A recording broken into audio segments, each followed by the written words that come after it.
चलिए अब राहुल अरोड़ा को जोड़ लेते हैं शो में और बात करते हैं उनसे इस मार्केट को लेकर उनका क्या व्यू बन रहा है। Rahul, good afternoon. क्या हुआ मार्केट को एकदम से? राहुल, पिछले हफ्ते तक लग रहा था कि ऑल टाइम हाई बस अभी आया और फिर वापस 500-600 पॉइंट से ज़्यादा की करेक्शन और ख़ासतौर से वापस एफआई की बड़ी सेलिंग। आपका view? Good afternoon Anuj, thank you for having me on the show. तो अनुज, हमारी चर्चा पिछले कुछ महीनों में इसी सॉर्ट ऑफ थॉट प्रोसेस पे रही है कि I have personally not believe the market is ready to make a new high. हालांकि आप आर्ग्यू कर सकते हैं कि मैक्रोस काफी हद तक स्टेबल रहे हैं। द रूपी का गिरावट बंद हो चुका है, crude by and large stable हो चुका है, एक्सटर्नल सेक्टर ठीक ठाक है। आई थिंक जो अगली सीपीआई की रीडिंग आएगी वो 0.46% के आसपास आने की संभावना है। और मार्केट में एक चर्चा ये भी है कि शायद एक और रेट कट आ जाए दिसंबर के महीने में 25 बेसिस पॉइंट का। पर ये मैक्रोज माइक्रो में तब्दील नहीं हो रहे पूरी तरफ से अनुज, क्योंकि अर्निंग्स इस तरह के नहीं आ रहे कि आप कॉन्फिडेंटली बोल सकें कि आप एक अर्निंग्स अपग्रेड साइकिल में हैं।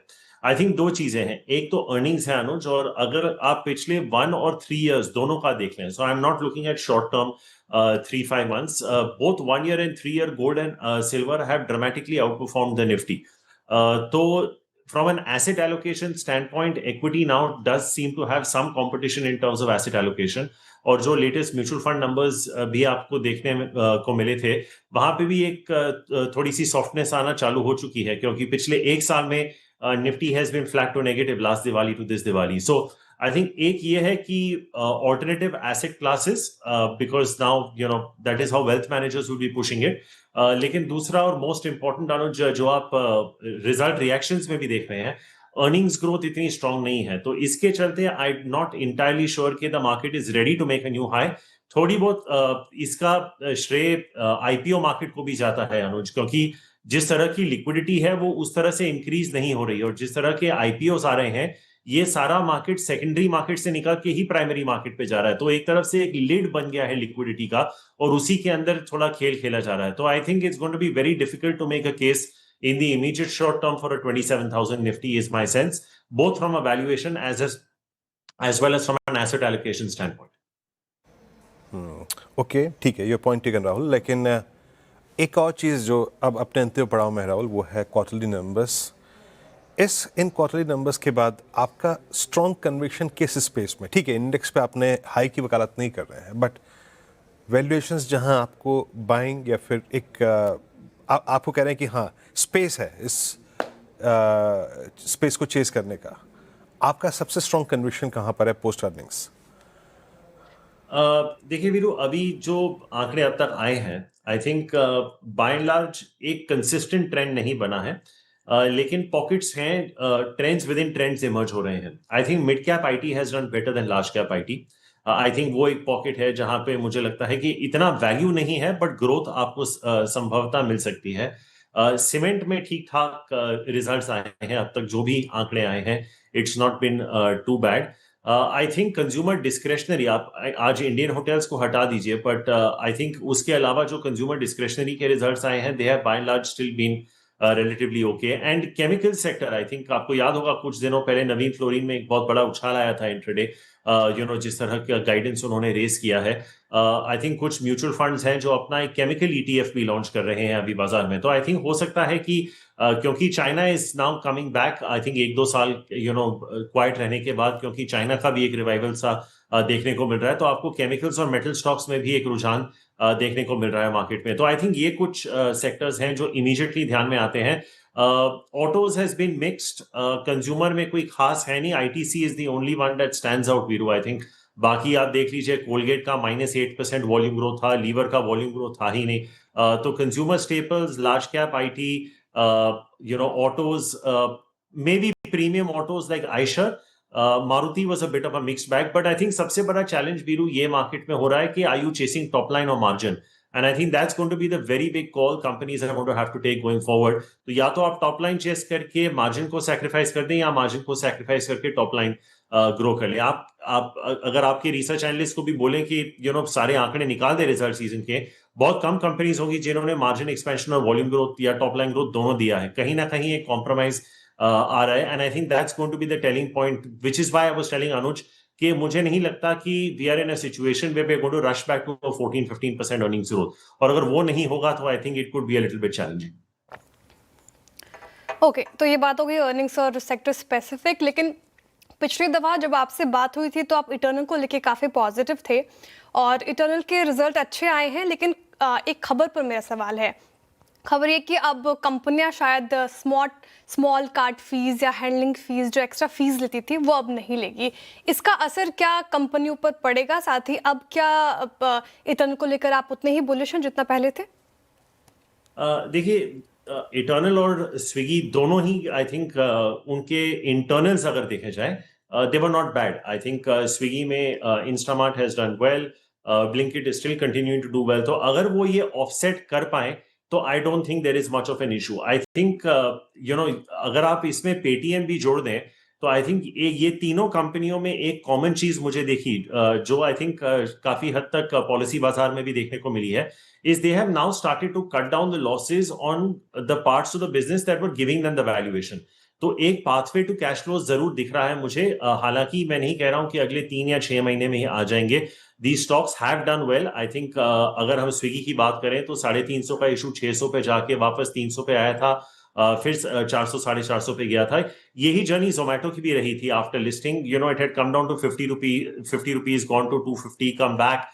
तो ये जर्नी रही है, but I think the problem here is more for QSR players than it is for Swiggy and Zomato, क्योंकि जिस तरह का कंपटीशन बढ़ गया है। अगर आप देखिए अभी मैकडोनल्ड्स में, it's a stock I have loved over the years, लेकिन उनका जो हाईएस्ट प्राइस प्रोडक्ट है वो 200-250 रुपए का है।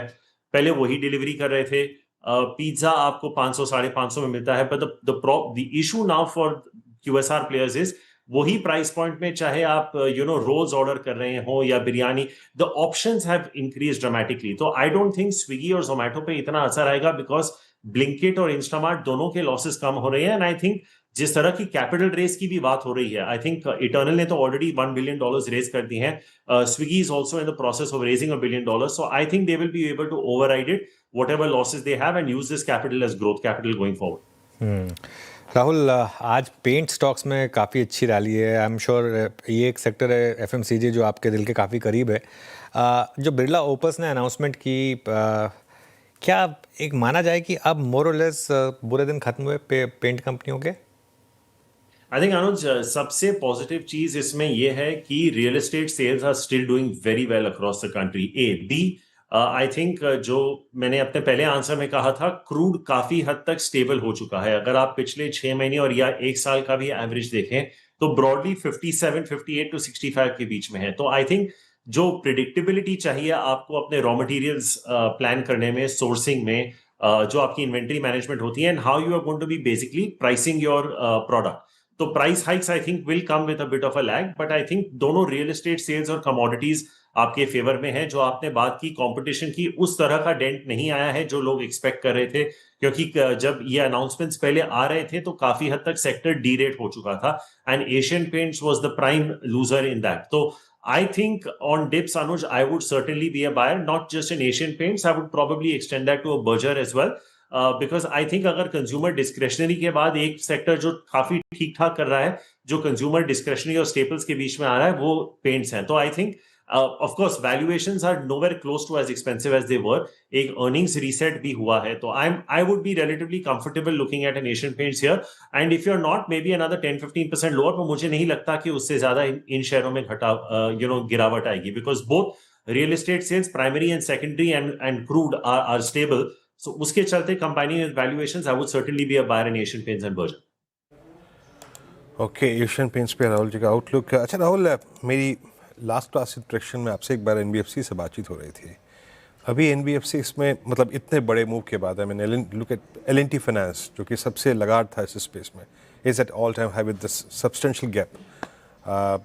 B2 Bajaj finance, Bajaj Finserv, gold finance कंपनियों ने गोल्ड के साथ एक रिएक्शन दिया। अभी do you have any choice in NBFCs? Veeru, the margin for error is very little. आप देखिए, एक उदाहरण ले लेते हैं होम फर्स्ट का, जो it's one of the stocks of the day today. क्या हुआ है होम फर्स्ट में? The credit growth has come down to 10%, and there has been a marginal deterioration in asset quality, ज्यादा नहीं। पर स्टॉक 7-8% गिर चुका है. Headline numbers ठीक थे. I think the top line has grown by 30%. Not so much pressure on the net interest margins, but still the stock is down. कहने का तात्पर्य ये है व्यू के valuations are not cheap. Even something like a Home First, even before this correction on FY27, according to my numbers, was trading at somewhere around 2.6, 2.7 times. ये आपके बैंकों को टक्कर देने वाले valuations आ चुके हैं, जो आपके ICICI bank, Kotak bank, HDFC bank. Now the problem here is similar to what I was telling Anuj about FMCG companies. इनमें भी अगर आप देखें बहुत कम कंपनियां हैं जिन्होंने asset quality, net interest margin और क्रेडिट ग्रोथ, जो हम ट्राइफेक्टा बोलते हैं बैंकिंग और बीएफएसआई में, तीनों को मैनेज किया है. या तो मार्केट आपकी निम एक्सपेंशन को रिवॉर्ड कर रहा है या टॉप लाइन और एसेट क्वालिटी को. आई थिंक एनबीएफसीज में भी यही चैलेंज होने वाला है. There is a chance that a lot of the mid and small caps may go out and raise growth capital to maintain their growth numbers, because most of these, Viru, अगर आप देखेंगे Can Fin Homes, LIC housing finance, जैसे हमने home first की बात की और आगे रेपको वगैरह, ये सारी कंपनीज हैं जो आपको 10 से 12, 13, 14 की आरओई के बीच में है और इनके आरओए करीबन 1.2 के आसपास होंगे. तो at these numbers, if your valuations are going to be north of 2.5 times, so you will have to marry it with at least a 15-20% kind of growth. Otherwise, it is going to be challenging. I personally, Viru, would like to look at names like LIC Housing Finance, though thode beaten down the. I think Home First after today's correction, because the numbers are still good. AU and Aavas look all right. I think Muthoot also looks all right. तो ये कुछ नाम हैं BFSI में जो अभी भी ठीक लग रहे हैं. And I would also think asset management companies, not just because SBI has made an announcement और Canara Robeco is listing, but I think there is a case to probably look at some asset management companies as well, right? Okay, बहुत शुक्रिया राहुल जी हमारे साथ जुड़ने के लिए, तमाम सवालों के जवाब देने के लिए. बहुत शुक्रिया आपके वक्त के लिए.